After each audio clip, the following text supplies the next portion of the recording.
विद्यार्थी मित्रों, good morning, good afternoon, good evening.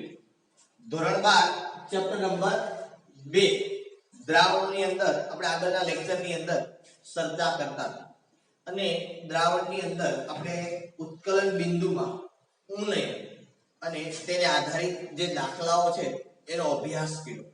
मतलब સંખ્યાત્મક ગુણધર્મની આપણે વાત કરતા હતા કે ભાઈ શુદ્ધ દ્રાવક છે એમાં કરતા એના જે દ્રાવ્યના સંખ્યા કણો છે એના કારણે શું ફેરફાર થાય એમાંથી બે ગુણધર્મની અંદર આપણે અભ્યાસ કર્યો કે બાષ્પ દબાણમાં ઘટાડો થયો અને ઉત્કલન બિંદુમાં વધારો થયો। ત્યાર પછીનો જે આપણો ટોપિક છે આજનો એ ત્રીજી પ્રોપર્ટી છે, મતલબ ત્રીજો ગુણધર્મ છે ઠાર બિંદુમાં અવનય। શું આપેલું છે આપણે? ઠાર બિંદુમાં અવનય। હવે ઠાર બિંદુ એટલે શું? તો કે ઠાર બિંદુ એટલે બીજું કાંઈ નથી, ગલન બિંદુ કયો કે ઠાર બિંદુ કયો બંને વસ્તુ એક જ છે, બરોબર। અને ઘન પદાર્થ છે એટલે ઠાર બિંદુ હોય, આપણે એક પ્રવાહી પદાર્થને ઉત્કલન બિંદુ હોય, ઘન પદાર્થને ઠાર બિંદુ હોય। હવે અહીંયા આપણે વાત એ કરવાની છે કે શુદ્ધ દ્રાવક કરતા તેમાંથી બનતા દ્રાવણના ઠાર બિંદુમાં અવનયન થવું એટલે કે ઘટાડો થવો। શું થવું? અવનયન થવું એટલે કે ઘટાડો થવો। એટલે હકીકતે તો આપણે શેનો અભ્યાસ કરવાનો છે? તો કે આપણે હવે આવું સાબિત કરવાનું છે, કેવું? તો શુદ્ધ દ્રાવક કરતા તેમાંથી બનતા દ્રાવણનું ઠાર બિંદુ ઘટે છે। અવનયન થવું એટલે ઘટાડો થવો। બાજુમાં કદાચ તમે જો તો ઇંગ્લિશની અંદર લખેલું છે ડિપ્રેસિંગ એન્ડ ફ્રીઝિંગ પોઈન્ટ, બરોબર? કે ફ્રીઝિંગ પોઈન્ટમાં ઘટાડો, ઠાર બિંદુમાં કે ગલન બિંદુમાં ઘટાડો। હવે ઠાર બિંદુ કે ગલન બિંદુમાં ઘટાડો થવો તો આપણે પહેલા ઠાર બિંદુ છે એની વ્યાખ્યા આપણી પાસે નીટ એન્ડ ક્લીન હોવી જોઈએ કે ભાઈ ઠાર બિંદુ એટલે શું? ઠાર બિંદુ કોને કહેવાય એ બાબત ઉપર જનરલી આપણે ચર્ચા કરીએ પછી આપણે ખ્યાલ પડે એક્ઝેક્ટ કે ભાઈ ઠાર બિંદુ છે શું, કે ઠાર બિંદુ એટલે શું થાય। આ બાબત છે એની જાણકારી આપણી પાસે હોવી જોઈએ તો આપણે આઈડિયા છે એ આવે કે ઠાર બિંદુ એ શું છે, બરાબર? ઓકે, તો સૌપ્રથમ આપણે ઠાર બિંદુની વ્યાખ્યા જોઈએ કે ભાઈ ઠાર બિંદુ એટલે શું થાય। આ વસ્તુ તો આપણો ક્વેશ્ચન છે અને આને આપણે સાબિત કરવાનું છે। શુદ્ધ દ્રાવક કરતા તેમાંથી બનતા દ્રાવકનું ઠાર બિંદુ ઘટે। ઓકે, વાત કરીએ આપણે કે ઠાર બિંદુ એટલે શું? તો કે ભાઈ જે તાપમાન ઘન અને પ્રવાહી કલા વચ્ચે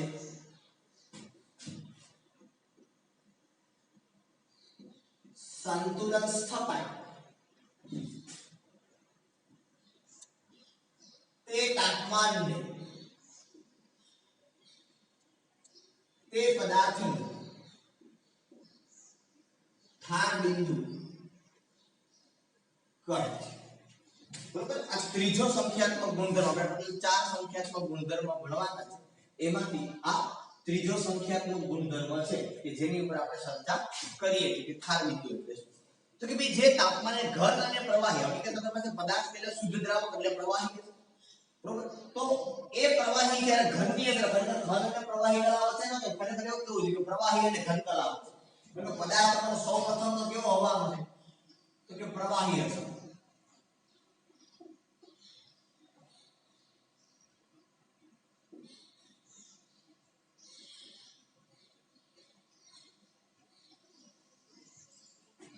પ્રવાહી અને ઘન કલા એટલે કે અવસ્થા વચ્ચે સંતુલન સ્થપાય તે તાપમાન તે પદાર્થનું ઠાર બિંદુ કહેવાય। સપોઝ ધારો કે આપણે આગળના ભાગની અંદર જે વાત કરી હતી એ જ રીતે આપણે અહીંયા પણ વાત કરીએ પાછી કે કેવી રીતે ઠાર બિંદુમાં ઘટાડો થાય એ ચર્ચા।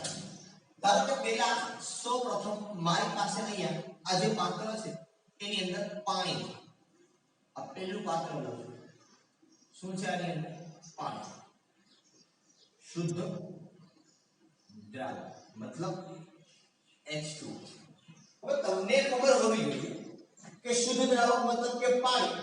તો આ જે પાણી છે બરોબર એ પ્રવાહી અને ઘન કલા મતલબ કે બરફ આની વચ્ચે સંતુલન ક્યારે સ્થાપિત થાય? તાપમાન તમારે ઘટાડતું જવું પડે. પહેલા જે વાતાવરણનું તાપમાન છે જનરલી 25-30 ડિગ્રી જે કંઈ હોય તમારે ધીમે ધીમે તાપમાન ઘટાડતું જાવ.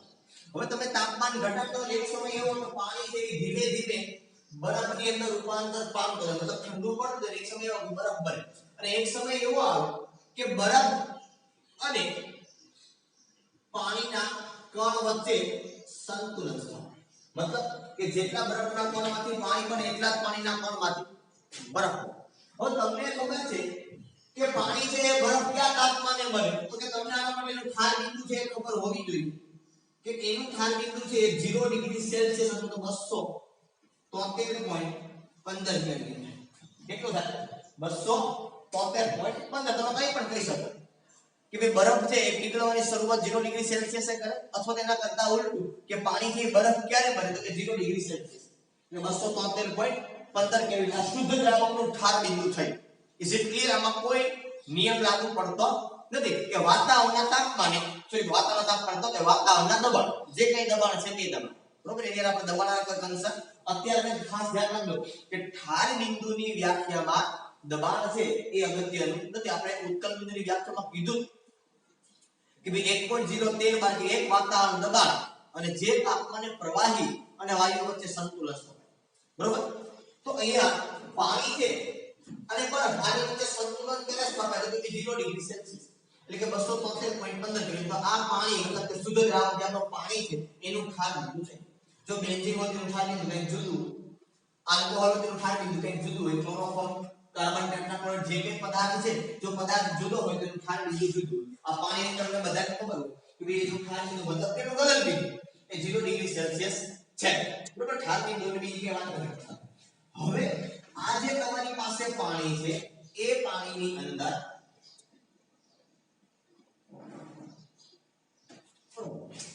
હવે આ થયું ત્યારે કે તાપમાન તો આપણે આનો નોંધ્યું કેટલું કે 0 ડિગ્રી સેલ્સિયસ. આનું દબાણ કેટલું હોય તો કે એક વાતાવરણ દબાણ. આ સીધી સિમ્પલ વાત એક વાતાવરણ દબાણ. હવે આની અંદર હું કોઈ દ્રાવ્ય પદાર્થ ઉમેરું પાણીની અંદર ખાંડ નાખી મેં કે યુરિયા નાખી કોઈ દ્રાવ્ય પદાર્થ નહીં એટલે આ બની ગયું તમારું દ્રાવણ. શું બની ગયું તમારું દ્રાવણ? મતલબ ધારો કે પાણી વત્તા સુક્રોઝ કીધું અને આગળની અંદર વાત કરી એ પ્રમાણે બરોબર. તો તમને સીધી અને સિમ્પલ રીતે ખબર છે કે પાણીની અંદર સુક્રોઝ નાખવું અને ઉપયુક્ત દ્રાવણ બનાવવાનું હોય તમને ખ્યાલ છે બરાબર છે. હવે આની અંદર મેં ખાંડ નહીં કીધું. હવે પાછું આપણે તાપમાન ઘટાડવાનું છે એટલે ખાંડ કીધું છે. હવે તમને એક વસ્તુ તો સીધી પેલા ખબર પડી કે જેવું મેં પાણીની અંદર સુક્રોઝ નાખ્યું અને સીધું એનું બાષ્પ દબાણ વધશે. આ તમને બધે ખબર. એટલે આપણે પહેલી પ્રોપર્ટી સાબિત કરી ગયા કે શુદ્ધ દ્રાવક કરતા એમાંથી બનતા દ્રાવણનું બાષ્પ દબાણ ઘટે. પણ આપણે બાષ્પ દબાણ ઘટાડવાનું છે. હું કામ તો કે તમારે પ્રવાહી છે એને ઘનમાં લાવવાનો. પ્રવાહી છે ક્યાં લાવવાનો છે? ઘનમાં લાવવાનો છે. ઘનમાં લાવવા માટે તમારે એનું બાષ્પ દબાણ ઘટાડવું પડે. એક તો પહેલી વાત કે ઘટશે તો ફરી ગયો ફાઇનલ છે. એટલે પહેલી પ્રોપર્ટી છે કે શુદ્ધ દ્રાવક કરતા એમાંથી બનતા દ્રાવણનું બાષ્પ દબાણ ઘટે. એટલે નો ડાઉટ અહીંયા એક વાતાવરણ હતું પાણી એ પાણીમાં આપણે સુક્રોઝ જ્યારે નાખ્યો ત્યારે એનું બાષ્પ દબાણ જે થોડું ઘટ્યું. એનું બાષ્પ દબાણ જે થોડું ઘટ્યું બરોબર. કેટલું ઘટ્યું છે આપણે ખબર નથી પણ ઘટ્યું છે એ વસ્તુ ખાલી બહુ જાજો ફેર ના પડે પણ થોડો એવો માઇનોર ફેર પડે દરેક ને. તાપમાનને અંદર આપણે વાત કરી આગળ કે ભાઈ તાપમાન છે એની અંદર માઇનોર ચેન્જ થાય તો આની અંદર પણ માઇનોર ચેન્જ થાય તો બાષ્પ દબાણ ઘટ્યું. ઓકે તો વધારે બાષ્પ દબાણ ઘટાડવું તો સીધી વાત છે કોઈ તાપમાન ઘટાડવું ત્યારે એ પ્રવાહી છે એ ઘરની અંદર તાપમાન ઘટાડવું પડે એમ કહું છું ઘટી જાય એવું નથી કે કારણ એ સંતુલનની અંદર લાવવું પડે. કારણ કે તમે એક વખત પાણી જે હતું બરોબર એમાં તમે સુક્રોઝ નાખ્યો એટલે પ્રણાલી સંતુલનમાં નહીં રહે. લસેટના નિયમને યાદ કરો કે સંતુલન અવસ્થાને અસર કરતા પરિબળો છે એમાં તમે ફેરફાર કરો તો પ્રણાલી એ ફેરફારને નાબૂદ કરે અથવા તો શું કરે નહિવત કરે. પાણીમાં તમે સુક્રોઝ નાખો બરોબર છે તો એ સંતુલનમાં નહીં રહે. તમારે એને સંતુલનમાં લાવવું પડશે. અને એ સંતુલનમાં લાવવા માટે તમારે પરિબળમાં ફેરફાર કરવો પડે. તો અહીંયા તમારે શું કરવું પડશે? તો પ્રવાહી જે છે દ્રાવણ એ તમારે ઘનની અંદર લાવવા માટે તમારે એનું તાપમાન ઘટાડવું. હવે તમે એનું તાપમાન ઘટાડો તો સીધી વાત છે બીજું કેટલું ટેમ્પરેચર ની છોડ અને આપણે ઠારબિંદુની વાત કરીએ છીએ ભાઈ, બરાબર? કારણ કે જે દ્રાવણ છે તમારે ઘન કલાની અંદર લાવવાનું અને ઘન કલા લાવવા માટે સીધી વાત તમારે ઠારબિંદુ જગ્યા લાવવું પડે, બિલો મતલબ નીચે તમારે લાવવું પડે. તો અહીંયા એ વસ્તુ સીધી અને સિમ્પલ છે. તમારે માત્ર એવું કહેવું પડે કે શુદ્ધ દ્રાવક ખાતેમાંથી બનતા દ્રાવણ છે એનું ઠારબિંદુ ઘટે, કારણ કે શુદ્ધ દ્રાવક ખાતેમાંથી બનતા દ્રાવણનું બાષ્પ દબાણ ઘટે, માટે શુદ્ધ દ્રાવક કરતા તેમાંથી બનતા દ્રાવણ છે એનું ઠારબિંદુ ઘટે. કારણ કે આ ઠારબિંદુની વ્યાખ્યામાંથી સાબિત થાય છે. કારણ કે ઠારબિંદુની વ્યાખ્યા એવું કહે છે આપણે કે પ્રવાહી અને ઘન કલા વચ્ચે સંતુલન સ્થપાય, તે તાપમાન તમારે નોંધવાનું છે. તો આ પ્રવાહીની અંદર તમે સુક્રોઝ નહીં કરો, સીધી બાષ્પ દબાણ ઘટ્યું. હવે સીધી એટલે ક્લિયર વાત છે, બાષ્પ દબાણ તો જ ઘટે જો તાપમાન ઘટે, નહીતર ઘટી શકે નહીં. બરોબર? બાષ્પ દબાણ ઘટે એટલે સીધી વાત છે તાપમાન ઘટે. કારણ કે તમારે પ્રવાહીને ઘનમાં લઈ જવાનું છે ભાઈ, અને એ ઘનમાં તમે લઈ જાવ તો સીધી વાત છે પ્રવાહીને ઘનમાં લઈ જવા માટે તાપમાન ઘટાડવું પડે, તો જ ઘન બનશે. આખો ઘન બનાવી નહીં દેવાનો કટકો, પણ એની વચ્ચે સંતુલન સ્થપાય કરવાની રાખવાનું. તો ઉપર તમે પાછળ બંધ કરો તો ઓટોમેટિક એ વસ્તુ છે એ સ્થપાઈ જવાની, બરાબર? એટલે આ બધી વાત છે તમને કે સાહેબ આમાં આ શક્ય થોડું છે કે આમાં થોડું કઈ દ્રાવક પાણીમાં તમે સુક્રોઝ નહીં કરો તો ઘન થોડું બની જાય. અને ભાઈ પાણીમાં તમે સુક્રોઝ નહીં કરો એટલે અમુક અણુઓ જે બધા ભેગા થાય સુક્રોઝ ના, તમે યાદ કરો સંતુલનની અંદર તમે ઘન પ્રવાહી વચ્ચે સંતુલન ભણી જાય, પાણી અને ખાંડ, ખાંડમાંથી પાણી પાછું બનતું હતું. આ વસ્તુ તમે યાદ કરવાનો પ્રયત્ન કરો. આ બાબત સંતુલન ચેપ્ટરની અંદર શરૂઆતના ભાગની અંદર તમે ભણતા હતા કે સંતુલનના પ્રકારોમાં તમે ઘન પ્રવાહી ને પ્રવાહી વાયુ, ઘન વાયુ, બરોબર છે, આ બધા સંતુલન તમે ભણી ગયા. તો એમાંનું એક સંતુલન છે ઘન પ્રવાહી, કે જ્યારે તમે પાણીની અંદર સુક્રોઝ નાખ્યો છે, બરોબર છે, તો બધો સુક્રોઝ માત્ર ન હોય તો અમુક પડ્યો રહે. તમને ખબર છે આમાંથી કે ભાઈ જે પડ્યો રહ્યો છે એ પાછો ઉપર છે, ઉપર છે પાછો નીચે જમા થશે, બરોબર? આ સંતુલનની જે પ્રણાલી જ્યારે સ્થપાય ત્યારે જે પાણીનું તાપમાન છે એ તાપમાન કરતા અહીંયા તાપમાન ઘટ સામાન્ય તમે ભણી ગયા તાપમાન આપણે વાત કરી હતી, બરોબર? પાણીવાળું એક્ઝામ્પલ લઈ લીધું આપણે, બરોબર? થર્મોસ્ટાટની અંદર આપણે વાત કરી. તો એ જ વાત અહીંયા કરવા છે. એના કરતા તમે સુક્રોઝ એની અંદર નાખો તો સીધી વાત છે કે બાષ્પ દબાણ ઘટે, બરાબર? કારણ સીધું છે કે તમારે પ્રવાહીમાંથી ઘનમાં લાવો તો ટેમ્પરેચર ઘટે, ટેમ્પરેચર ઘટ્યા પછી બાષ્પ દબાણ ઘટે. પહેલી પ્રોપર્ટી બાષ્પ દબાણની છે. જે આપણે સંખ્યાત્મક ગુણધર્મની વાત કરી એમાં પહેલી પ્રોપર્ટી બાષ્પ દબાણની, એટલે એ ઘટે એટલે સીધી વાત છે તાપમાન તમારું ઘટે. નેગેટિવ પ્લેન વાત છે કે તમારે પ્રવાહી પદાર્થને ઘનમાં લાવવો હોય તમારે તાપમાન ઘટાડવું પડે. પણ અહીંયા આપણે કોની વાત કરીએ? પાણી કરતા, બરાબર? જવાબ છે આપણે પાણી કરતા, મતલબ શુદ્ધ દ્રાવક કરતા. એ તો 0 ડિગ્રી સેલ્સિયસ આપણે હોય ત્યારે એક વાતાવરણ દબાણ, હવે આપણે સુક્રોઝ ને તો તેનું બાષ્પ દબાણ ઘટે, એક વાતાવરણ દબાણ, હવે એક વાતાવરણ બાષ્પ દબાણ ઘટે તો સીધી વાત છે તેનું તાપમાન પણ ઘટે અને બાષ્પીભવન તો જ ઘટે જો એનું ટેમ્પરેચર ઘટ્યું હોય તો, બરાબર? તો અહીંથી કે ફલિત થાય કે શુદ્ધ દ્રાવક કરતા તેમાંથી બનતા દ્રાવકનું ઠારબિંદુ છે એ ઘટે. આપણે આલેખ સ્વરૂપે જો સમજવાનો પ્રયત્ન કરીએ તો બાષ્પ દબાણ વર્સિસ તાપમાન, જેને આપણે કેલ્વિનની અંદર લખીએ. તો મેં તમને આગળ કીધું કે ઉત્કલન બિંદુની અંદર તાપમાન છે એ કમ્પલસરી હતું, એની અંદર ફરજિયાત હતું તો તાપમાનની વાત કરવી જ પડે. મતલબ કે ત્યારે તમે બાષ્પ દબાણ કમ્પલસરી કરેલા એક વાતાવરણ અથવા તો 1.013 bar, અહીંયા એક કમ્પલસરી નથી. પહેલી જ્યારે હું દ્રાવકની વાત કરું છું ત્યારની વાત છે કે દ્રાવક છે એનું ઠારબિંદુ 0 ડિગ્રી સેલ્સિયસ છે ત્યારે એનું દબાણ કેટલું છે? તો 1. માનો કે અહીંયા તમારી પાસે દબાણ છે એ માનો કે અહીંયા બરોબર એક વાતાવરણ છે, તો માનો અહીંયા હું 273.15 કેલ્વિન છે એક્ઝેક્ટલી ખબર. તો આ બિંદુથી આમ તમે ચાલો અને આ બિંદુને તમે આ સાઈડ લઈ જાઓ, બરોબર? તો અહીંયા મને મળે આ કોના માટે મળે મને? તો કે મેં અહીંયા વાત જ કરી છે કોની? આ ભાગ જે મને કટકો મળ્યો, આ કટકો મેં વાત જ કોની કરી છે?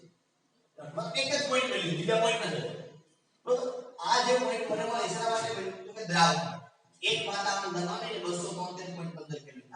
હવે એક પાણીની અંદર જ્યારે મેં સુક્રોઝ ઉમેર્યું ત્યારે બે વસ્તુ સાથે સાથે થાય. એક પહેલી ઘટના તો શું બને તો કે એનું બાષ્પ દબાણ ઘટે. એટલે માનો કે એનું બાષ્પ દબાણ ઘટીને અહીંયા ક્યાંક અહીંયા સપોઝ બરોબર. તો બાષ્પ દબાણ ઘટે તો સીધી વાત છે કે બાષ્પ દબાણ તો જ ઘટે જો તાપમાન ઘટે. ગરમી તો જ થાય જો ટેમ્પરેચર છે એ વધુ હોય તો, નહીંતર ગરમી થાય નહીં.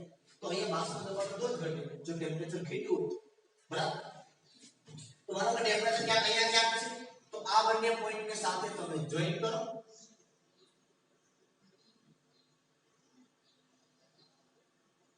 તો અહીંયા તમને એક પોઈન્ટ આ પોઈન્ટ તમને જે મળ્યો એ પોઈન્ટ શેનો મળ્યો તો કે આ પોઈન્ટ તમને મળ્યો દ્રાવક. તો જે તાપમાન વાત સમજો છું કહું છું, જે તાપમાને તમે દ્રાવકની વાત કરો છો તો એ તાપમાનને હું કહું છું TFZ, temperature at freezing. Temperature at freezing શુદ્ધ દ્રાવક છે એટલે ઉપર નોટ દર્શાવવું પડે TF0. એટલે દ્રાવણ છે તો એના માટે હું દર્શાવું TF, અને આ બે વચ્ચેનો જે તફાવત છે એને હું કહું ડેલ્ટા TF. શું કહું આને ડેલ્ટા TF. તો તમે આના ઉપરથી જાણી શકો અને તમે જોઈ શકો શું તો કે ડેલ્ટા TF બરાબર TF0 માઈનસ TF.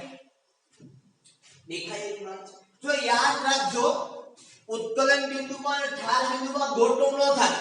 ઉત્કલન બિંદુમાં શું લખતા હતા આપણે ડેલ્ટા TB બરાબર TB માઈનસ TB0. કારણ એમાં એટલું જ યાદ રાખવાનું કે શુદ્ધ દ્રાવક કરતા એમાંથી બનતા દ્રાવણનું ઉત્કલન બિંદુ વધે એટલે દ્રાવણમાંથી તમારે બાદ કરવું. હવે અહીંયા આપણે ઊંધું કરીએ છીએ કે શુદ્ધ દ્રાવક કરતા તેમાંથી બનતા દ્રાવણનું ઢાલ બિંદુ ઘટે તો વધારે કોનું હોય તો કે દ્રાવકનું, તો એમાંથી બાદ કરવું. અને આ ડેલ્ટા TF છે એ શું કહેવાય તો કે ઢાલ બિંદુમાં થતો ઘટાડો. શું કહેવાય એને ઢાલ બિંદુમાં થતો ઘટાડો અથવા તો એને કહેવાય ઢાલ બિંદુમાં અવનયન. આ ડેલ્ટા TF જે છે એને શું કહેવાય તેને કહેવાય ઢાલ બિંદુમાં ઘટાડો અથવા તો એને કહેવાય ઢાલ બિંદુમાં અવનયન. આઈ એમ સોરી ફોર ધેટ. ઢાલ બિંદુમાં ઘટાડો નહીં, ઢાલ બિંદુમાં થતો ફેરફાર.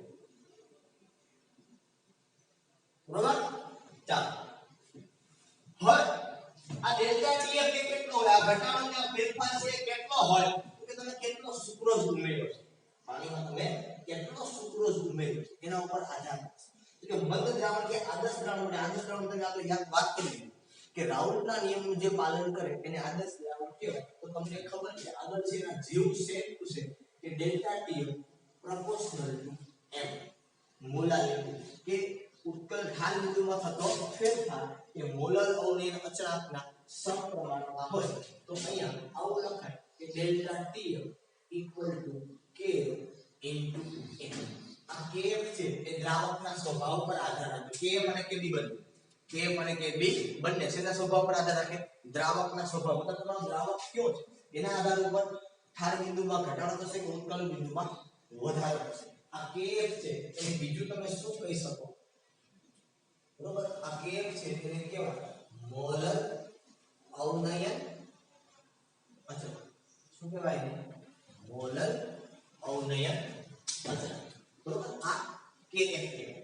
હવે મોલારિટી જગ્યાએ આપણે એનું સૂત્ર ઉપર કિંમત મૂકીએ તો ડેલ્ટા TF બરાબર kf into W2 into 1000 upon M2 into W1. આ એની વ્યાખ્યા ના થાય. મેં 1000 એટલા માટે ઉપર મૂક્યા છે કારણ કે આને બધાને ગ્રાફમાં દર્શાવી શકું એટલે બીજો કાઈ મોટો ચેન્જ નથી. અમુક એમ છે કે કિલોગ્રામનો મોલારિટીમાં 1000 હતા મૂક્યા તો અરે ભાઈ અહીંયા હું કિલોગ્રામમાં લખતો બરોબર. અહીંયા કિલોગ્રામ નથી લખવો તો ઉપર 1000 નાખીને આપણે બધી વસ્તુ ગ્રામમાં આવી. બાકી તમે અહીંયા કિલોગ્રામમાં લખો તો કોઈ ફેરફાર થતો નથી, કોઈ તમને કાઈ કહી ના બરોબર. એટલે કોઈ ચિંતાનો વિષય નથી અને એની કોઈ ચિંતા કરવાની જરૂરિયાત તમારે રહેતી નથી. બરોબર છે કે જો અહીંયા 1000 તમારે ન લખવા તો એના બદલે હોય કિલોગ્રામમાં લખવું પડે ભાઈ. એ કઈ બહુ મોટી વાત છે નહીં. બરાબર. એટલે એની કોઈ ચિંતા કરતા બાકીની મોલારિટી વ્યાખ્યા મૂકેલી છે કે દ્રાવ્યનું વજન છેદમાં દ્રાવ્યનો આણ્વિક દળ અને દ્રાવકનું વજન એ કિલોગ્રામમાં હોય. એના બદલે ઉપર 1000 લખીને નીચે શેમાં આવી ગયું ગ્રામમાં.